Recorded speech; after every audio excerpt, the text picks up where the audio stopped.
Hello जी, welcome my YouTube channel. तो जी दिन है मंगलवार का और तारीख है 19। तो सुबह सुबह हस्बैंड जी को पता नहीं क्या हुआ कि बोले चलो आज हम खाटू श्याम चलते हैं।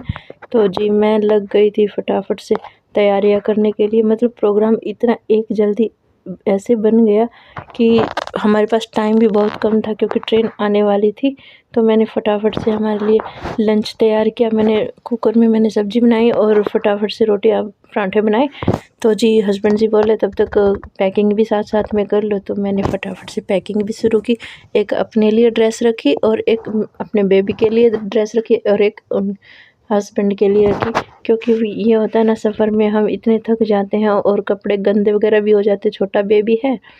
तो इसी वजह से हमने एक्स्ट्रा ड्रेस रख ली थी वहाँ पे कि हम अच्छी तरह से फ्रेशन अप होके फिर पूजा करें। और साथ में कुछ खाने पीने का बहुत सारा सामान भी लिया था। रास्ते में ट्रेन में भूख भी लग सकती है, इतना लंबा सफ़र है, 7-8 घंटे लग ही जाते हैं। तो जी हम निकल पड़े थे। ऑटो से पहले हम गए स्टेशन पे और स्टेशन पे अभी हम पहुँचे ही थे कि पता चला ट्रेन का टाइम बस होने ही वाला है। जस्ट 10 या 15 मिनट बची हुई थी। तो जी हमने फटाफट से एक्सीलेटर वाली सीढ़ी का प्रयोग किया और हम स्टेशन पे चले भी गए थे। तब तक हमारी ट्रेन आ भी गई थी, देखिए।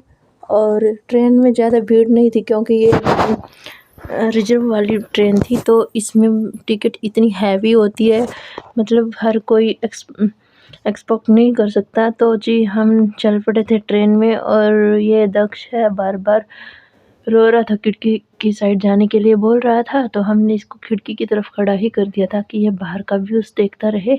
और साथ में दूसरी साइड मैंने भी थोड़ा बहुत मस्ती की। बाहर ठंडी ठंडी हवा लग रही थी हाथ पे। और ये चूड़ा जो मैंने अभी डाला है, ये मैंने अभी जस्ट मैं मेरे घर से लेके आई थी, मेरे हस्बैंड ने ही दिलवाया था। बहुत प्यारा लगा मुझे, तो मैं बस इसी को ही निहार रही थी। तो जी मोस्टली हम 7-8 घंटे का सफ़र तय करके हम पहुंच गए थे खाटू श्याम बाबा के यहाँ।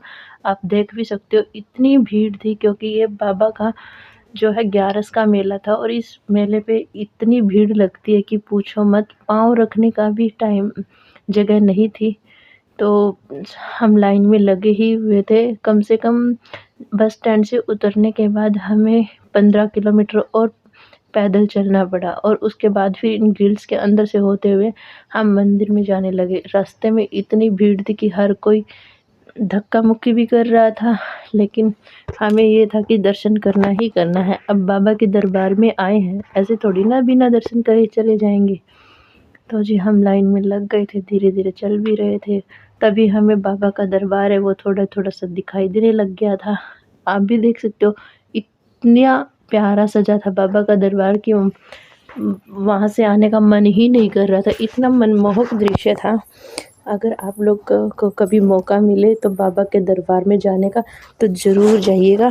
बहुत ही प्यारा दरबार था, मैं तो देखते ही रह गई थी वहाँ पे। तो साथ में जनता भी इतनी थी और हर कोई वीडियो शूट कर रहा था, अपने कैमरे में कैद कर रहा था बाबा की इस मनमोहक दृश्य को। तो जी मैंने भी थोड़ा बहुत कैद किया था, लेकिन अंदर जो है मंदिर के वो अलाउड ही नहीं था कैमरा। तो ये सिर्फ बाहर का ही व्यूज़ है जहाँ पे हम सिर्फ थोड़ा बहुत वीडियोज़ बना रहे थे। तो जी उसके बाद मैंने बाबा के लिए गुलाब के फूल, क्योंकि श्याम बाबा पे गुलाब के फूल चढ़ाए जाते हैं, तो मैंने भी बहुत सारे लिए मैंने। और उसके बाद हम धीरे धीरे ग्रिल्स के अंदर से होते हुए जैसे ही नज़दीक आ रहा था बाबा का मंदिर, वैसे ही मन में बहुत उत्तेजना हो रही थी कि कब बाबा मिले, कब बाबा के दर्शन हो। तो जी अभी चल ही रहे थे क्योंकि वैसे भी 7 किलोमीटर का एरिया था जो हमें मंदिर के अंदर से ही कवर करना पड़ता है। ये बाबा जी के बाहर का दृश्य है। यहाँ पे इतनी सुंदर सुंदर लड़ियाँ लगी हुई थी, डेकोरेशन इतनी अच्छी थी, बहुत ज़्यादा प्यारा लग रहा था। इतना अच्छा सजा हुआ था दरबार की, देखते ही नहीं बन रहा था, मतलब बहुत ज़्यादा। तो जी अभी हम पहुँचे ही थे अंदर। तो और कुछ लोग जो ये सीढ़ियों से आ रहे हैं, ये दर्शन करके वापस आ रहे हैं और हम जा ही रहे थे। अभी तक तो हम लाइन में लगे हुए थे। मतलब हम लोग 1 बजे लगे थे यात्रा करने शुरू, और हमारा जो टाइम था वो 4 बजे के लगभग हमारे दर्शन हुए थे। और दर्शन भी ऐसे ही हुए थे एकमात्र कि जैसे बाबा के दरबार में हम अंदर चले, उसके बाद तुरंत ही सुरक्षाकर्मियों ने बोला कि जाओ जाओ, बाहर बहुत भीड़ थी, हर किसी को दर्शन करवाना था। तो ये देखिए, ये बाबा का एंट्री गेट है, यहाँ से पता ही नहीं चला मुझे कि बाबा जी कहाँ पे। उन्होंने कैमरा वैसे ही मेरा बंद करवा दिया, तो हमने फटाफट से दर्शन किए और हम फिर वापस घर के लिए निकल पड़े।